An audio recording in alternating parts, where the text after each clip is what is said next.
O que pode ser medido na religião não é o que ela promete. Isso é falso. Isso já foi descartado pela ciência há muito tempo. Mas o que pode ser medido são os efeitos nocivos e danos emocionais causados pela crença religiosa. Você sabe o que é um fato? Porque essa confusão entre fato e crença é o pilar que sustenta todo o sistema religioso. E hoje eu vou te ensinar um conhecimento que você vai levar para o resto da sua vida. Nesse vídeo eu vou te mostrar o que é um fato no sentido científico, como a ciência verifica se algo é real ou não, e vou aplicar esses mesmos critérios nas narrativas bíblicas para você ver com seus próprios olhos onde elas falham miseravelmente. Eu vou te mostrar que a religião não produz fatos em suas narrativas e promessas, mas o que ela causa, isso sim são os danos reais, problemas reais e fatos reais na nossa sociedade, danos psicológicos, sociais e históricos. E eu vou te mostrar por que uma sociedade que não consegue distinguir fato de ficção é uma sociedade em perigo e fadada ao fracasso, pobreza e miséria. Mas principalmente, o que a gente pode fazer para mudar isso. Então, se você quer afiar o seu pensamento crítico e nunca mais ser enganado por uma história mentirosa, por mais bem contada que ela seja, fica aqui comigo até o final. A gente vai começar pelo básico. O que é um fato? Porque nem tudo que você sente é um fato. Nem tudo que te emociona é verdade. Nem toda experiência pessoal é uma evidência do mundo real. A gente vive numa cultura que valoriza a minha verdade. Eu sinto isso ou aquilo. E isso é um prato cheio para todo tipo de manipulação. Não que a sua verdade não importe ou o que você sinta não importe, mas isso não define que é um fato ou que não é. Um fato no sentido que a ciência usa é algo que tem características muito específicas. Primeiro, um fato independe da sua crença ou experiências pessoais. A gravidade funciona quer você acredite nela ou não. Segundo, um fato pode ser observado, medido e quantificado. Terceiro, um fato pode ser testado. E quarto, um fato pode ser replicado. Se eu fizer um experimento aqui e você fizer o mesmo experimento aí com as mesmas condições, o resultado tem que ser o mesmo. Se eu pegar a tabela periódica aqui e levar para um cientista em qualquer lugar do mundo, ele não vai ter interpretações diferentes ao ler os mesmos elementos. O fato científico dos elementos vão ser o mesmo em qualquer lugar do mundo e por qualquer pessoa. Qualquer pessoa pode verificar. Isso é um método científico. É um método que construiu a medicina que salva a sua vida, a tecnologia que permite que você assista a esse vídeo, a engenharia que construiu a sua casa. É o método mais poderoso que a humanidade já inventou para separar o que é real do que é imaginação. Por exemplo, a datação por carbono 14. Quando o organismo morre, ele para de absorver o carbono 14 e esse carbono começa a decair a uma taxa conhecida. Medindo a quantidade de carbono 14 restante em um fóssil ou artefato, a gente consegue calcular há quanto tempo aquele organismo morreu. Isso é observável, mensurável, testável e replicável. Qualquer laboratório do mundo pode fazer essa medição e chegar ao mesmo resultado. Isso é um fato. Um outro exemplo de fato é um método histórico. Quando historiadores querem verificar se um evento realmente aconteceu, eles procuram múltiplas fontes independentes, evidências arqueológicas, registros contemporâneos ao evento e analisam a consistência interna das narrativas.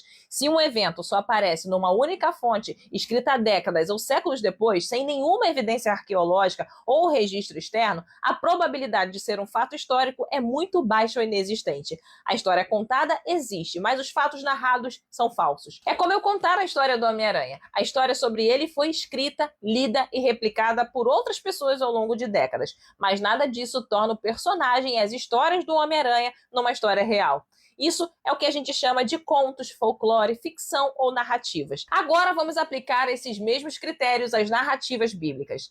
A Bíblia diz que o universo foi criado em 6 dias, há cerca de 6.000 anos. A datação por carbono 14, junto com outros métodos radiométricos, mostra que a Terra tem aproximadamente 4 bilhões e meio de anos. Fósseis de dinossauros têm milhões de anos. Isso não é opinião, isso é medição, é um fato. A narrativa bíblica da criação já falha miseravelmente no primeiro teste. A Bíblia diz que houve um dilúvio global que cobriu toda a Terra e matou toda a vida. exceto Noé e os animais da arca. Mas a geologia moderna simplesmente não encontrou nenhuma evidência de um dilúvio global. Na verdade, consideram isso ridiculamente impossível.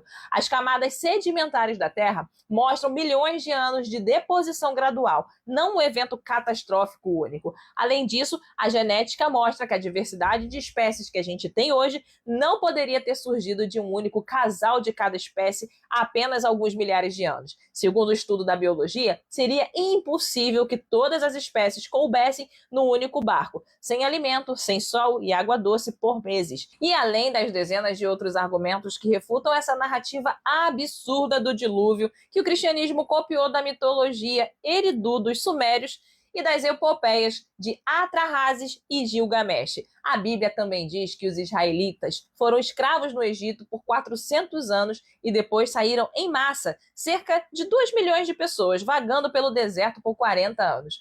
Os arqueólogos escavaram o Egito e o Sinai por mais de 100 anos em busca de artefatos que provem essa história. E simplesmente não existe nenhum registro egípcio de uma população escrava israelita dessa magnitude. Não tem nenhuma evidência arqueológica de 2 milhões de pessoas vagando pelo deserto por 40 anos. Nenhum acampamento, nenhum cemitério, nenhum artefato, ou seja, a narrativa do Êxodo também falha no teste do método histórico. Ou seja, o fato científico dessas histórias bíblicas é que elas são mitologia. São histórias que um povo antigo contava para explicar o mundo, para criar uma identidade, para transmitir os seus valores. E isso é legítimo. Toda cultura tem seus mitos. Os gregos tinham Zeus, os nórdicos tinham Odin, os egípcios tinham Ra e os hebreus tinham Yahvé. A diferença é que ninguém hoje tenta fazer lei baseada em Zeus. Ninguém tenta ensinar nas escolas que Thor realmente controla os trovões.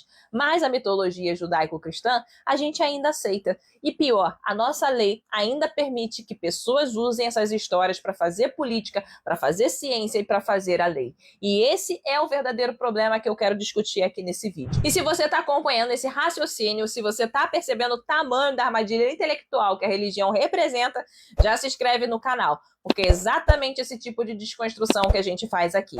E se você é o tipo de pessoa que gosta de conteúdo inteligente e de alto nível, com certeza esse é um canal que vale a pena estar inscrito. E também não esquece de curtir esse vídeo, porque muita gente chega até o final e esquece de curtir. Se aparecer aí para você o botão hypar ou valeu demais, já clica também, porque essa é uma forma simples de fazer esse trabalho tão importante de despertar quem ainda está na escuridão da religião. E isso nos leva à pergunta que quase ninguém entende. O que é uma teoria científica? Porque muita gente confunde teoria com narrativa. Ah, o Big Bang é só uma teoria. Adão e Eva é só uma teoria. E não é a mesma coisa. Na ciência, uma teoria é o nível mais alto de conhecimento que existe. Uma teoria científica é uma explicação absurdamente abrangente de um fenômeno natural baseada em um corpo massivo de evidências, cálculos e métricas que foi testada repetidamente e se provou correta em todos os testes.